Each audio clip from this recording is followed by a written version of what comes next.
সুপ্রিয় দর্শক মণ্ডলী, আসসালামু আলাইকুম।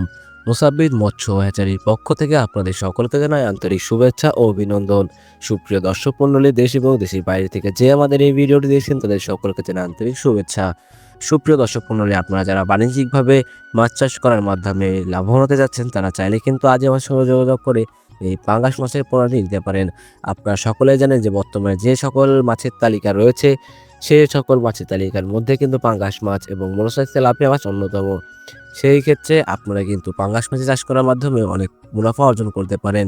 তাই আপনারা আজই আমাদের সঙ্গে যোগাযোগ করুন এবং আমাদের সাথে যোগাযোগ করে পাঙ্গাস মাছের পোনাটি নিন। সুপ্রিয় দর্শক মণ্ডলী, পাঙ্গাস মাছের পোনা চাষ করতে আপনাদের বেশ কিছু ধাপ অবলম্বন করতে হবে। ধাপগুলোর মধ্যে প্রথমে রয়েছে পুকুর প্রস্তুতি। সুপ্রিয় দর্শক মণ্ডলী, আপনারা সাধারণত মাথায় সাইজের একটি পুকুর বেছে নিলে এই মাছটির জন্য ভালো হয় এবং এই মাছের গভীরতা এবং এই পুকুরের গভীরতা বেশি না হওয়াই ভালো। কারণ পাঙ্গাস মাছ হচ্ছে শৌখিন মাছ। এই মাছটি চাষ করার মাধ্যমে কিন্তু আপনারা খুবই অল্প দিনে অধিক মুনাফা অর্জন করতে পারেন। মাত্র 3.5 থেকে 4 মাসে আপনারা এই মাছটিকে বাজারজাতকরণ করতে পারবেন। তাই আপনারা আর দেরি না করে আজই আমাদের সঙ্গে যোগাযোগ করুন এবং আপনার নিজস্ব পণ্যটি বুঝে নিন। ধন্যবাদ।